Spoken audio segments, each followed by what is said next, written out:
जय श्री राधे कृष्ण। आप सभी का आपके अपने YouTube चैनल पे बहुत बहुत स्वागत है। आइए आज आप सुनेंगे अधिक मास पुरुषोत्तम मास महात्म्य कथा में पहले अध्याय की कथा। अधिक मास जो कि 3 वर्ष में एक बार 1 महीनों के लिए अधिक मास का यह समय होता है और इस दौरान जो कि भगवान विष्णु का पूजन करना, भगवान श्री कृष्ण का पूजन करना, गंगा नदी में स्नान करना, दान पुण्यों का कार्य करना, भगवान सूर्य नारायण का पूजन करना और भगवान सूर्य देव को अर्घ्य प्रदान करने का इसका बड़ा ही विशेष महत्व माना गया है। अधिक मास मल मास पुरुषोत्तम मास के बारे में भगवान श्री कृष्ण ने बतलाया है कि इसका फलदाता, भोक्ता और अधिष्ठाता सब कुछ मैं ही हूँ। इसी कारण से इसका नाम पुरुषोत्तम है। इस महीने में केवल ईश्वर के उद्देश्य से जो व्रत, उपवास, स्नान, दान या पूजन आदि किए जाते हैं उनका अक्षय फल होता है और व्रति के संपूर्ण अनिष्ट नष्ट हो जाते हैं। इस महीने में दान पुण्य या शरीर शोषण जो भी किया जाए उसका अक्षय फल होता है। यदि सामर्थ्य न हो तो ब्राह्मण और साधुओं की सेवा सर्वोत्तम मानी गई है। इससे तीर्थ स्नान आदि के समान फल की प्राप्ति होती है। पुण्य के कामों में व्यय करने से धन शून्य नहीं होता बल्कि बढ़ता है। जिस प्रकार अणु मात्र बीज के दान करने से वट जैसा दीर्घजीवी महान वृक्ष होता है, वैसे ही मल मास में दिया हुआ दान अधिक फल देता है। इस प्रकार से जो भी अधिक मास मल मास में दान, पूजन, स्नान आदि का कार्य करते हैं इसका अक्षय फल प्राप्त होता है। तो आइए सुनते हैं पुरुषोत्तम मास महात्म्य कथा में पहले अध्याय की कथा। तो बोलिए प्रेम से भगवान विष्णु की जय, माता लक्ष्मी की जय, भगवान श्री कृष्ण की जय, सर्वदेवी देवता की जय। कल्प वृक्ष के समान भक्त जनों के मनोरथों को पूर्ण करने वाले वृंदावन की शोभा के अधिपति अलौकिक कार्यों द्वारा समस्त लोक को चकित करने वाले वृंदावन बिहारी पुरुषोत्तम भगवान को नमस्कार करता हूँ। नारायण, नर नरोत्तम तथा देवी सरस्वती और श्री व्यास जी को नमस्कार कर जय की इच्छा करता हूँ। तो बोलिए प्रेम से भगवान विष्णु की जय। यज्ञ करने की इच्छा से परम पवित्र नैमिषारण्य में आगे कहे गए बहुत से मुनि आए, जैसे असित, देवल, तैल, सुमंतु, पिप्पलायन, सुमति, कश्यप, जाबाली, भृगु, अंगिरा, वामदेव, सुतीक्षण, सरभंग, पर्वत, आपस्तम, मांडव्य, अगस्त्य, कात्यायन, रथितर, ऋभु, कपिल, रभ्य, गौतम, मुद्गल, कौशिक, गालव, क्रतु, अत्रि, बब्रु, तृत, शक्ति, बधु, बौधायन, वसु, कौंडिन्य, पृथु, हारित, धुर्म, शंकु, संकृति, शनि, विभांडक, पंग, गर्ग, काणाद, यमदग्नि, भारद्वाज, धूमप, मौन भार्गव, कर्कश, शौनक तथा महातपस्वी शतानंद, विशाल, वृद्ध विष्णु, जर्जर, जय, जंगम, पाद, पाशधर, पूर्व, महाकाय, जैमिनी, महाक्रीब, महाबाहु, महोदर, महाबल, उद्यालक, महासेन, आर्त, आमलक प्रिय, ऊर्ध्वबाहु, ऊर्ध्वपाद, एक पाद, दुर्धर, उर्वशील, जलाशी, पिंगल, अत्रि, ऋभु, सांडीर, करुण, काल, कैवल्य, कलाधार, श्वेतबाहु, रोमपाद, कद्रु, कालाग्नि, रुद्रक, श्वेताश्वर, आद्य, सरभंग, पृथु सर्वस आदि शिष्यों के सहित ये सब ऋषि अंगों के सहित वेदों को जानने वाले ब्रह्मनिष्ठ, संसार की भलाई तथा परोपकार करने वाले दूसरों के हित में सर्वदा तत्पर, श्रोत अस्मार्थ कर्म करने वाले नैमिषारण्य में आकर यज्ञ करने को तत्पर हुए। इधर तीर्थ यात्रा की इच्छा से सूत जी अपने आश्रम से निकले और पृथ्वी का भ्रमण करते हुए उन्होंने नैमिषारण्य में आकर शिष्यों के सहित समस्त मुनियों को देखा। संसार समुद्र से पार करने वाले उन ऋषियों को नमस्कार करने के लिए पहले से जहाँ वे इकट्ठे थे वहीं प्रसन्न चित्त सूत जी भी जा पहुँचे। इसके अनंतर पेड़ की लाख छाल को धारण करने वाले प्रसन्न मुख, शांत, परमार्थ, विशारद, समग्र गुणों से युक्त, संपूर्ण आनंदों से परिपूर्ण, उधर कुंडधारी, राम नाम मुद्रा से युक्त, गोपी चंदन मृतिका से दिव्य, शंख चक्र का छाप लगाए, तुलसी की माला से शोभित, जटा मुकुट से भूषित, समस्त आपत्तियों से रक्षा करने वाले, अलौकिक चमत्कार को दिखाने वाले, भगवान के परम मंत्र को जपते हुए समस्त शास्त्रों के सार को जानने वाले, संपूर्ण प्राणियों के हित में संलग्न, जितेंद्रिय तथा क्रोध को जीते हुए जीवन मुक्त जगत गुरु श्री व्यास जी की तरह और उन्हीं की तरह निष्प्रिय आदि गुणों से युक्त उनको देख उन नैमिषारण्य में रहने वाले समस्त महर्षिगण सहसा उठकर खड़े हुए। विविध प्रकार की विचित्र कथाओं को सुनने की इच्छा प्रकट करने लगे।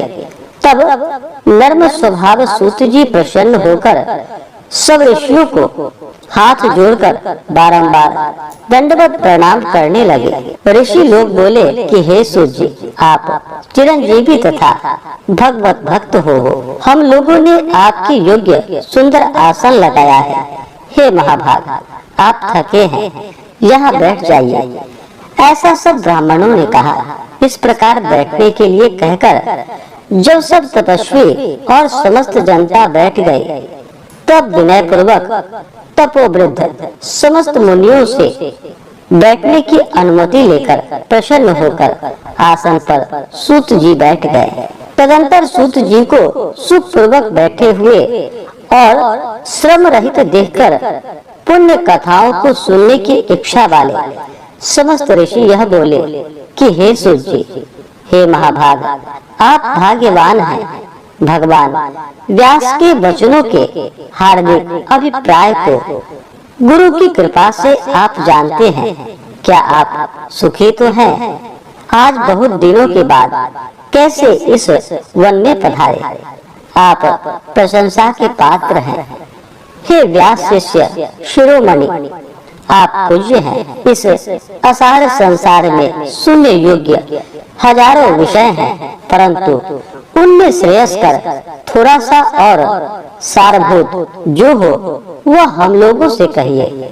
हे महाभाग, संसार समुद्र में डूबते हुए को पार करने वाला तथा शुभ फल देने वाला आपके मन में निश्चित विषय जो हो वही हम लोगों से कहिए। हे अज्ञान रूप अंधकार से अंधे हुए को ज्ञान रूप चक्षु देने वाले भगवान के लीला रूपी रस से युक्त परमानंद का कारण, संसार रूपी रोग को दूर करने में रसायन के समान जो कथा का सार है वह शीघ्र ही कहिए। इस प्रकार शौनकादि ऋषियों के पूछने पर हाथ जोड़कर सूत जी बोले कि हे समस्त मुनियों, मेरी कही हुई सुंदर कथा को आप लोग सुनिए। हे विप्रो, पहले मैं पुष्कर तीर्थ को गया। वहाँ स्नान करके पवित्र ऋषियों, देवताओं तथा पितरों को तर्पणादि से तृप्त करके तब समस्त प्रतिबंधों को दूर करने वाली यमुना के तट पर गया। फिर कर्म से अन्य तीर्थों को जाकर गंगा तट पर गया। पुनः काशी आकर अनंतर गाया तीर्थ पर गया। पितरों का श्राद्ध कर तब त्रिवेणी पर गया। तदंतर कृष्णा के बाद गंडकी में स्नान कर पुनः ऋषि के आश्रम पर गया। धेनुमती में स्नान कर फिर सरस्वती के तीर पर गया। वहाँ हे विप्रो त्रिरात्रि उपवास कर गोदावरी गया, फिर कृतमाला, कावेरी, निर्विंध्या, ताम्रपर्णिका, तापी, वैहायसी, नंदा, नर्मदा, सरमदा नदियों पर गया। पुनः चरमनवती में स्नान कर पीछे सेतु बंध रामेश्वर पहुंचा। तदंतर नारायण का दर्शन करने हेतु बद्री वन गया। तब नारायण का दर्शन कर वहाँ तपस्वियों को अभिनंदन कर पुनः नारायण को नमस्कार कर और उनकी स्तुति कर सिद्ध क्षेत्र पहुँचा। इस प्रकार बहुत से तीर्थों में घूमता हुआ कुरु देश तथा जांगल देश में घूमता घूमता फिर हस्तिनापुर में गया। हे द्विजो, वहाँ यह सुना कि राजा परीक्षित राज्य को त्याग बहुत ऋषियों के साथ परम पुण्यप्रद गंगा तीर गए हैं और उस गंगा तट पर बहुत से सिद्ध सिद्धि हैं भूषण, जिनका ऐसे योगी लोग और देवर्षि वहाँ पर आए हैं। उसमें कोई निराहार, कोई वायु भक्षण कर, कोई जल पीकर, कोई पत्ते खाकर, कोई श्वास ही को आहार कर, कोई फलाहार कर और कोई फेन का आहार कर रहे थे। हे द्विजो, उस समाज में कुछ पूछने की इच्छा से हम भी गए। वहाँ ब्रह्म स्वरूप भगवान महामुनि व्यास के पुत्र, बड़े तेज वाले, बड़े प्रतापी श्री कृष्ण के चरण कमलों को मन से धारण किए हुए श्री शुकदेव जी आए। उन 16 वर्ष के युगराज, शंख की तरह कंठ वाले, बड़े लंबे चिकने बालों से घिरे हुए मुख वाले, बड़े पुष्ट कंधों की संधि वाले, चमकती हुई कांति वाले, अवधूत रूप वाले, ब्रह्म रूप थूकते हुए लड़कों से घिरे हुए, मक्षिकाओं से जैसे मस्त हस्ती घिरा रहता है, उसी प्रकार धूल हाथ में ली हुई स्त्रियों से घिरे हुए सर्वांग धूल रमाए महामुनि शुकदेव को देखकर सब मुनि प्रसन्नता पूर्वक हाथ जोड़कर सहसा उठकर खड़े हो गए। इस प्रकार महामुनियों द्वारा सत्कृत भगवान शुक को देखकर पश्चाताप करती हुई स्त्रियां और साथ के बालक जो उनको चिढ़ा रहे थे दूर ही खड़े हो गए और भगवान शुक को प्रणाम करके अपने अपने घरों की ओर चले गए। इधर मुनि लोगों ने सुखदेव के लिए बड़ा ऊंचा और उत्तम आसन बिछाया। उस आसन पर बैठे हुए भगवान शुक को कमल की वर्णिका को जैसे कमल के पत्ते घेरे रहते हैं, उसी प्रकार मुनि लोग उनको घेर कर बैठ गए। यहाँ बैठे हुए ज्ञान रूप महासागर के चंद्रमा भगवान महामुनि व्यास जी के पुत्र शुकदेव ब्राह्मणों द्वारा की हुई पूजा को धारण कर तारागणों से घिरे हुए चंद्रमा की तरह शोभा पा रहे थे। इस प्रकार से श्री बृहन्नारदीय पुरुषोत्तम मास महात्म्य कथा में पहली अध्याय की कथा पूर्ण हुई।